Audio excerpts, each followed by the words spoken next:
Hey everybody, it's Chugga Conroy! Welcome back to more Kid Icarus Uprising. In the last episode, we took on Arlon the Serene, who was powering the Lunar Sanctum, a deadly weapon able to do more damage than any reset bomb. So now that we've taken out one of Viridi's most powerful commanders, in this episode we're heading out once again to Lightning Battle. But before we do, I want to go into, well, the Arms Altar, of course. I want to fuse my weapons. The thing is, I've been thinking about what weapons I'd like to show off, and there's a particular weapon that I'm a decently big fan of. I'll admit it has its problems, but I want to show it, and that is the Beam Claws. I hate to give up that health plus 4 on that huge rock club down there, but I like those stars.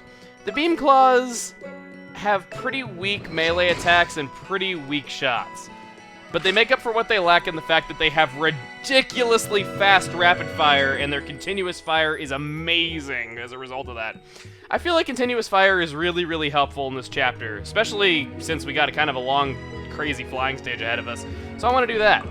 But aside from that, the special, awesome little thing at the beginning of this video, I'd like to bring up 3D Classics Kid Icarus. This was an eShop remake of the original Kid Icarus for the NES. It didn't really change a whole lot, it's pretty much a straight remake, except you have these backgrounds and scenery that have been added instead of just having a black void behind the entire game like the original. It kind of brings a lot more life to an old game, and it adds a lot more than you think it would. There's also a subtle 3D effect that separates the foreground, middle ground, and background, similar to the eShop port of VVV or Mutant Muds, for example. Definitely worth your time if you want to experience the original game. I will just warn you, like I said in Chapter 9, it is hard, and the first world is the toughest, but if you can tough your way through that first world, it becomes a lot easier after that point, and it's actually a pretty fun game. Fans of old-school Metroid should definitely enjoy themselves, as it is based on the engine for the original game. But that's pretty much it. So, if that seemed a little bit faster than normal for my special thing at the beginning of the video, there's a reason for that. This is my favorite chapter in the game! Oh man, I'm so excited to play this. Okay, before we get started though, I did get finished twice on my re-record of Chapter 13. For that reason, the Try This Thing really should be on 6.0 and not 4.7. I know, I just suck at Chapter 13 so bad, but I promise, I'm better at this one. I've played it so many times. Not anything else to say, except move out! We got some amazing music coming up here with probably my favorite collection of characters to ever participate in any chapter. It's just awesome. Is the door busted? The door is the least of our concerns. Hades has rejoined the fray. Oh no! Oh yes! Now we have both his and Viridi's forces wreaking havoc. The Underworld Army and forces of nature are out for blood, each other's and yours. On the Underworld side, Hades has put Thanatos back into play as commander. Thanatos? He's still alive? Apparently, and leading the forces of nature is Phosphora. Phosphora? Yes, you call? So you're commanding the forces of nature? We're in the middle of something here! Get this way! So Thanatos was resurrected as a glowworm? I think the look he's going for is more Glow Dragon. Wow, this is crazy! It's the Underworld versus nature. Their commanders locked in fierce battle. I'm ready to pull you out of there if things get out of control. I can't believe Thanatos is still alive. And quite perky from the looks of things. Well, that's only fair. I've been finished off a few times myself. Thanatos, Pandora, Hudra. Hades revived them all from the old days, and must have taken some work to bring them back. This is Thanatos' third time around. Thanatos is a bit of a special case. You're telling me. He is the god of death, after all, so he gets perks like evil powers, health insurance, and free soda. Resurrected from the dead, that's some health insurance. Whoa! You gotta admit, he's fast. Must be all that free soda. Lovely little Phosphorus, no slouch in the fighting department either. Oh, will you stop trying to butter up all the ladies? It's gross. There's nothing wrong with compliments. Viridi! Where'd you come from? But Commander Phosphora must also be respected for her power. Anyway, kid, just keep after Phosphora and Thanatos. It's great how they're wearing each other out like this. I mean, who knows? You may have to fight them both at the same time. Well, we all know how that would end. Almost makes you take pity on pity. Danny Pooh, are you okay? Oh yes, I'm just peachy. He doesn't seem peachy. That's because Phosphora combines the deep peachifying power and speed of light. de-peachifying power. For those who haven't noticed, Thanatos is in a form similar to, well, at least he was in a form similar to his form in the original Kid Icarus, where he was a snake on Medusa's head. I'm amazed it took Phosphora that long to take him out. Someone's gonna tell me she's gonna be an easy fight, because Thanatos was actually the weakest enemy in the original Kid Icarus, only having 1 health. Any attack from Pit would finish him off. Yeah. So, as we head on through here, this is why I like this chapter so much. Not just the music, but the lineup of characters that we got. The fact that this stage is fun, and it's also somewhat challenging at the same time. It's a fantastic mix of difficulty, and it's just, I never get tired of playing this chapter. I have probably played this chapter more than any other, and I never get tired of it. Where's Phosphora? She must be recharging after her battle with Thanatos. Now's your chance. Let's hit her before she fully recovers. Good idea. We may not have the best dental plan, but justice is on our side. Now it's our turn to bring the thunder. Hell yeah! And for those of you thinking that this means the game goes downhill from here, no it does not! I just find this to be the most fun chapter to play, and I like the music a lot. But, oh man, you have yet to see the awesomeness that this game has to deliver. It is incredible! Let's take out that Nutski. I got hit on the cycling right there. And as we go into the storm, gonna have some tough enemies, some flages right here. Let's make sure to take them out. Now, this can get a little bit tricky. You got these lightning bolts here. You want to pay attention to what side of the screen they're going to veer off to. You can see what side of the screen that they're closer to, and you're going to want to get over there quickly. If you don't, you will get shocked like I did. Get used to electrical attacks, in case you haven't noticed yet. This is so intense. We're going through this whirlwind, and we're almost out. Here we go! Just about there. 3, 2, 1, you're out! This is the Thundercloud Temple. It's been abandoned since ancient times. Here already? I didn't even have a chance to take a shower. Too bad.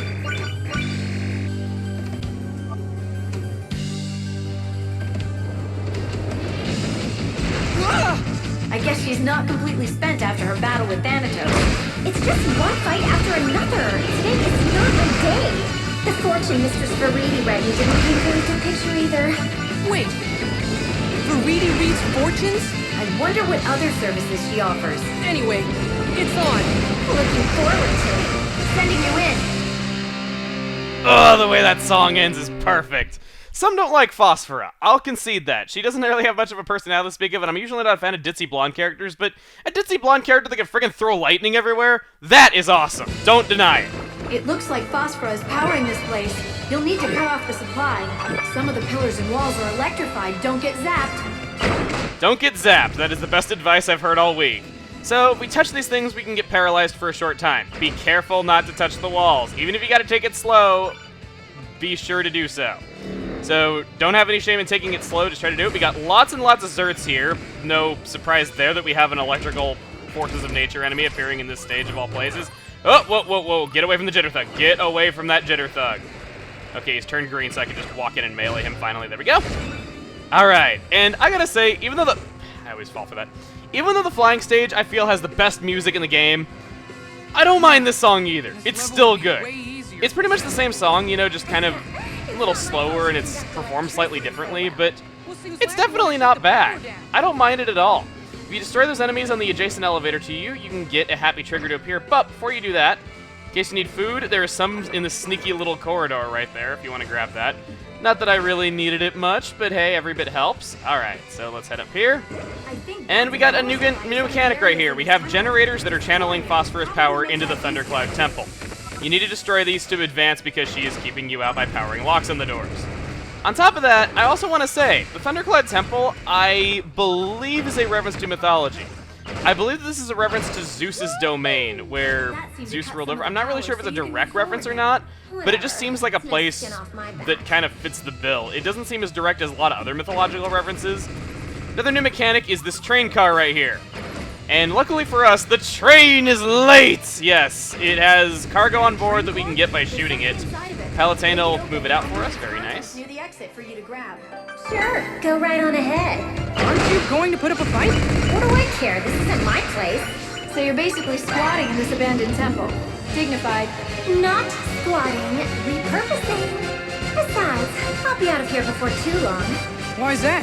Because the free-spirited Phosphora isn't one to put down roots, like a hobo. Anyway, I've been busy with the Underworld Army, so I've asked to defeat you. I'd like to see her try. Oh, what bluster, what bravado. I guess I can't back down now. Best thing about Phosphora is that she's... I like how she just hits on Pit all the time. Like, you're gonna see more of that here in a moment, though, but it's so great. I just wanted to have a chance to talk about that first. Anyway, another Jitter Thug down here. You're gonna want to keep your distance, obviously, because he hurts! Okay, whoa, hey. Well, good thing I had that Spike Ball. That actually finished him off for me. Get rid of this Flage and this other Flage. Come on, Flage. You know you want to die? Wow, that one just teleported right into my Spike Ball. That worked out pretty good. Got some food, melon ice cream. That actually sounds pretty good. Got some bumpity bombs. I recommend that you just kind of melee them into the abyss. I've yet to actually have the balls to melee bumpity bombs, but it's very effective if done right. It can go horribly wrong if your timing is off. You'll need to move fast and get to her before she's done. Absolutely, Lady Palutena. Absolutely, Lady Palutena. You're such a yes man, Pit. Good thing you're so cute. You're not just making fun of me now, are you? Oh, you're turning red. That's even cuter.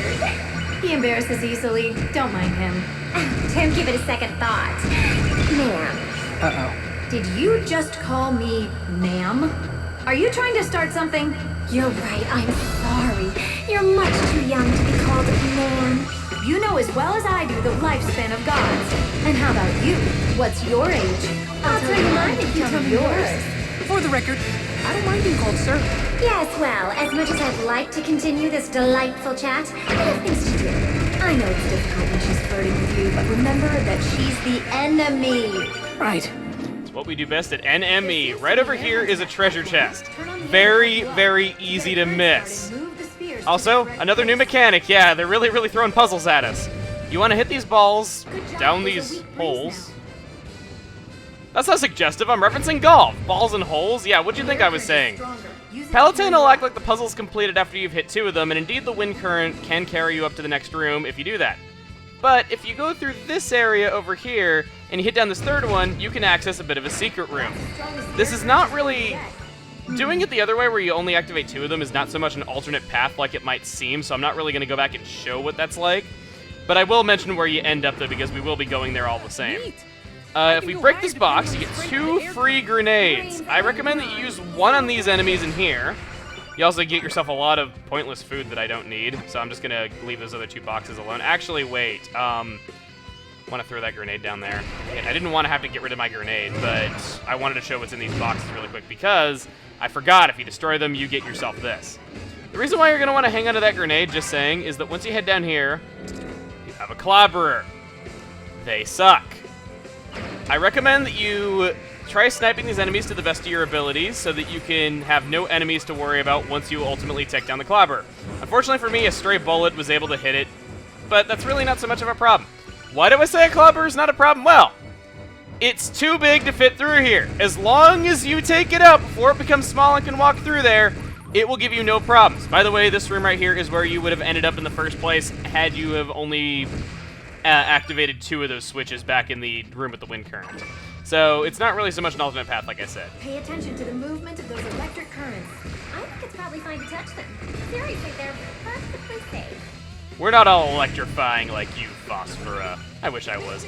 Having the elemental lightning would just be so amazing. I mean, I don't know. Has there ever been a... Well, I was about to say, has there ever been a character that hasn't just been utterly loved that has the elemental lightning, though? But then I remembered the... God from One Piece. But anyway, there I am referencing that again. I seem to be talking about that a lot. I don't know why Ancient Greece reminds me so much about modernized pirates, but it does.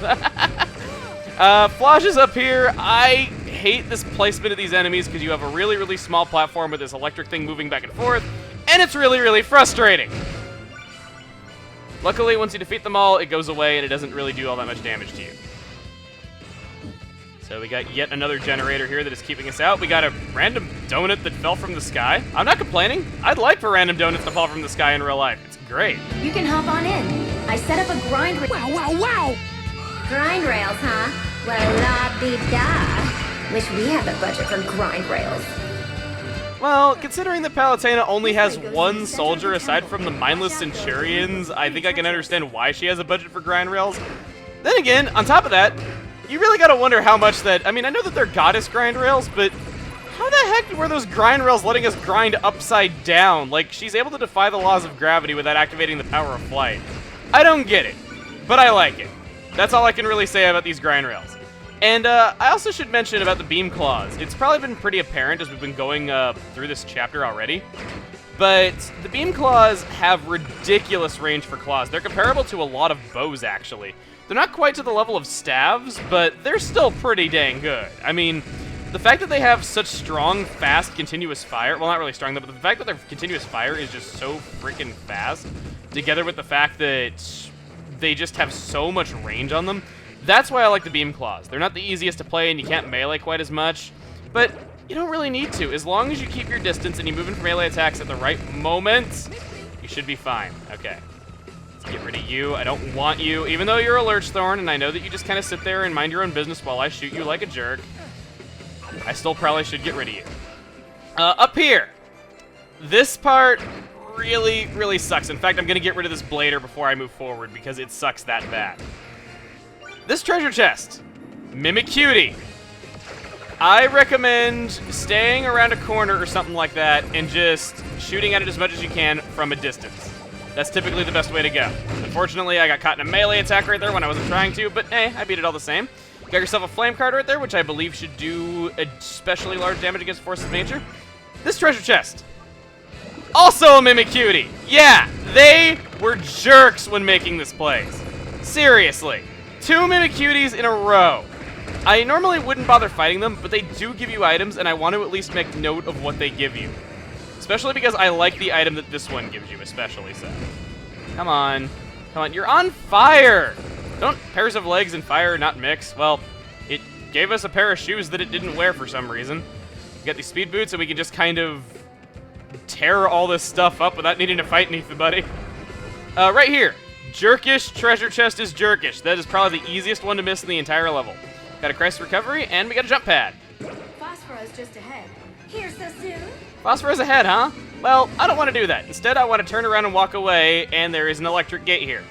A lot of people have messaged me asking, like, how you deactivate this. You don't. Dodge through it. I know, it's really, really stupid. By dodging behind it, we get to the Zodiac Chamber, which gets us Libra Sponge, which is a power, not a weapon. Thing is that there's 9 classes of weapons, and there's 12 signs in the Chinese Zodiac, so they wanted, I guess, for there to be 9 weapons and 3 powers. It's a little interesting. The Libra Sponge is actually a pretty powerful ability, as are all the Zodiac powers, so I feel like I should go over that separately. But yeah, that's it. Let's go forth.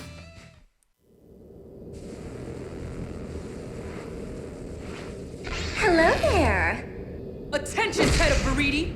You'd better sharpen your claws! Get it? I am the servant of Palutena! Gotta supply now! Enough blabbity blab. Now let's get to the main act. Don't run straight at her. Keep your distance and wait till she's not moving. My skin feels all tingly! The air in here is electrified. It's good for the complexion, don't you know? I'd like to make a confession. Indeed, the reason why I used claws again so soon was because of that line and because of that pose. I ran this chapter a little bit ago, and I had used claws and was wondering if Pit would say that for other types of weapons. You know, like I'd be like, hey, you gotta arm yourself or something if he was using an arm. But he actually doesn't. He just says sharpen your claws every time.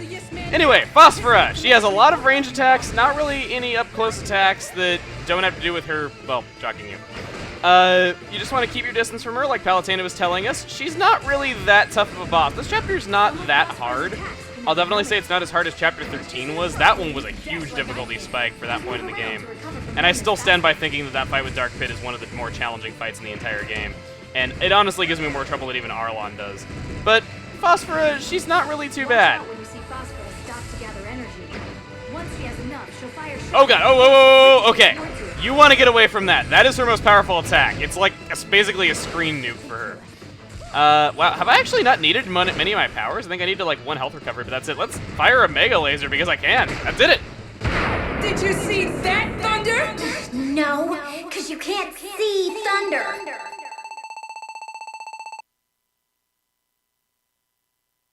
I take back what I said before. You're not cute at all.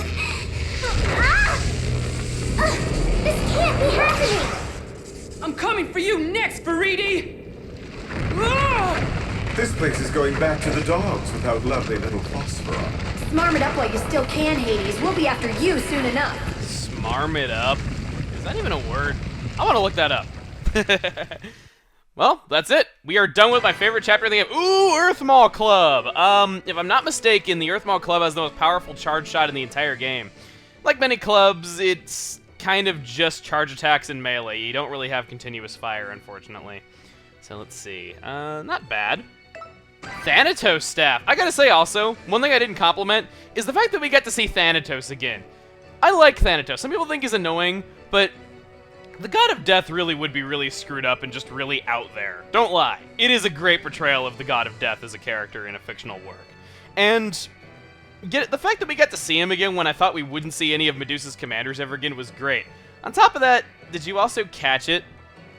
The fact that he dodged Palutena's question about how he doesn't outrank Medusa and how he reacted the way he did? He knew about Hades this whole time and was working with him from the beginning. He just didn't want us to know. That crafty nut.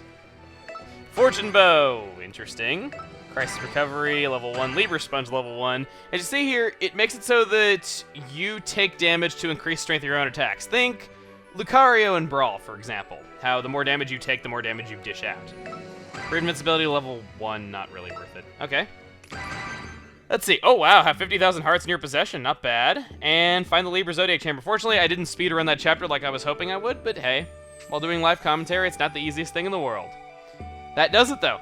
Next time on Kid Icarus Uprising, we're going to be going to Chapter 15, Mysterious Invaders. Where exactly does that fit into us going after Veridi next? It's mysterious. See you guys then.